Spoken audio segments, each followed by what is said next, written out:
As Assopradas. Vamos ao relato de Maledite de hoje.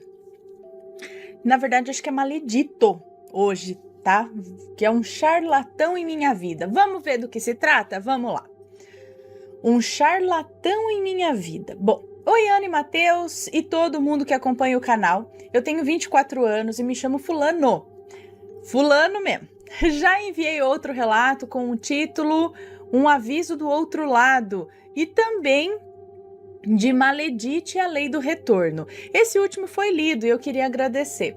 Imagina, sempre que tiver alguma coisa com Maledite ou Maledito e ligados a questões espirituais, eu escrevo para vocês. Muito obrigada.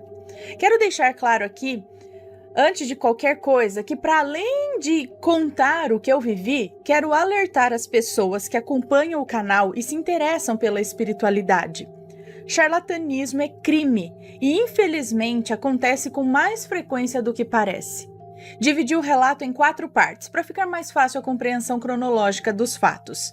Também resumi bastante para não ficar um texto cansativo. E não se preocupe, os nomes dos envolvidos já foram trocados para preservar a identidade de todos eles. Mas chega de enrolação e vamos ao relato. É isso aí. Julho de 2019. Eu estudo teatro. E nesse ano entraram muitos novatos que eu estudava. Hoje dei uma pausa por conta da pandemia, mas já estou para retomar o curso ano que vem. Um dos novatos era o Bruno, um menino mais novo do que eu, que simpatizava muito com as religiões de matriz africana. Coincidentemente, na época eu queria poder me conectar com minhas raízes.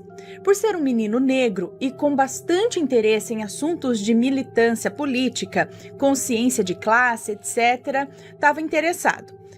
Em uma das conversas com o Bruno, resolvemos montar uma peça em que representaríamos o panteão africano como uma homenagem aos orixás e também para combater a intolerância religiosa, que infelizmente ainda é muito forte.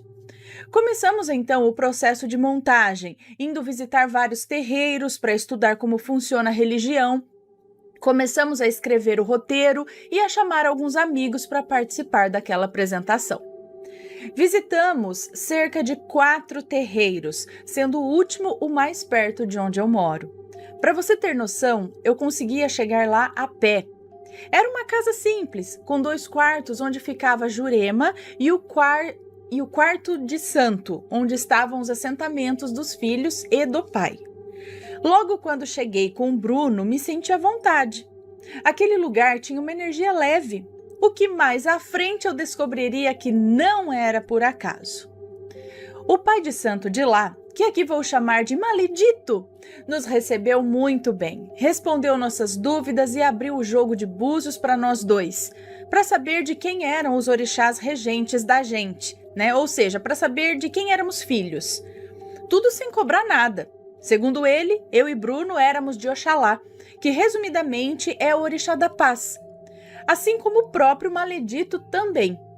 Também era filho de Oxalá, acho, né? Quando nos despedimos, ele, como quem não quer nada, nos deixou à vontade para voltar a visitar o terreiro dele. E assim aconteceu. Com o tempo, acabamos nos apaixonando pela religião e decidimos fazer parte daquele lugar. Infelizmente, o projeto da peça não foi para frente por falta de recursos. Também pouco importava, o fato é que eu estava cada dia mais envolvido com o terreiro dele. Quase todos os dias estava lá para ajudar no que precisasse, e fui ficando tanto que acabava passando mais tempo no terreiro do que em casa.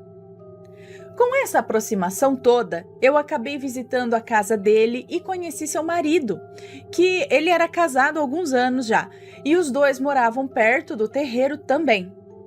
Descobri que ele era formado em História, inclusive dava aulas para universitários e falava outros idiomas fluentemente também. Além de se denominar sacerdote em magia.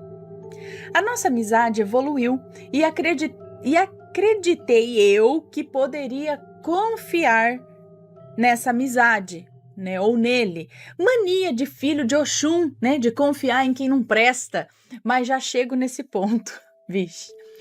Até que em outubro daquele ano, Maledito mandou uma mensagem no meu WhatsApp, falando que tem o costume de escrever poemas, especialmente quando pensa muito em algum assunto, e que tinha escrito um para mim.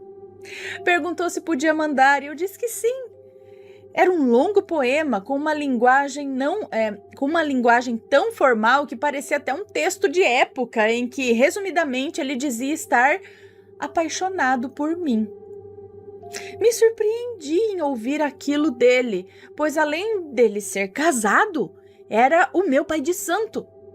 Eu já ouvi dizer que não pode ter, porque é realmente uma relação de pai e filho, não pode ter relação ali entre pais e filhos de santo. Eu ouvi dizer, não sei, eu vi num relato aqui, depois vocês me corrijam. Enfim, ele era meu pai de santo. Perguntei se a religião permitiria esse tipo de envolvimento e ele disse que não. Mas que se acontecesse, não seria algo que me atrapalharia espiritualmente. O que é uma grande mentira, ele está dizendo aqui.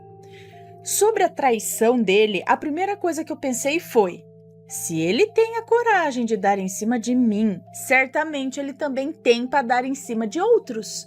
Então, ainda que eu venha negar, ele vai continuar com esse comportamento, só que com outras pessoas. E como eu estava certo. Comecei, a partir daí, a ficar com as anteninhas em pé. A parte espiritual era a que me preocupava de fato. Na mesma semana, uma entidade chamada Ritinha, que, diga-se de passagem, é minha madrinha na Jurema, incorporou no Maledito e disse que queria me dar um recado. Ela permitiu que passássemos um tempo ficando. Claro que com muito cuidado, mas que não seria nada além disso por causa da religião que não permitiria esse envolvimento. Quero deixar claro aqui que em qualquer terreiro sério não haveria esse tipo de acontecimento. A espiritualidade não permite que algo de tamanha gravidade aconteça, ok? Fica a dica que ele está dizendo aqui, Pena que eu só soube disso depois que tudo acabou. Para resumir essa parte do relato, eu e Maledito tivemos um caso de 3 meses, terminando quando a mesma entidade desceu no terreiro, incorporando no dito pai de santo e dizendo que a minha evolução espiritual estava estagnada. Como se estivesse atrapalhando, sabe? Pensei, se estava estagnada, então por que a Ritinha permitiu isso? Questionei o Maledito sobre, e ele disse que a espiritualidade tinha meios que estão além da nossa compreensão de trabalhar na vida das pessoas, assim, né? E que tínhamos que passar por isso por questões de karma. Enfim, paramos de nos encontrar às escondidas e seguimos sendo apenas amigos. Engana-se quem pensa que os problemas terminaram aí. Algumas semanas se passaram e conheci o meu ex-avô de santo, Babalorixá, do pai de santo da casa, que era muito mal falado pelo Maledito. Sempre que tocava no nome dele, ele saía do sério. Talvez algumas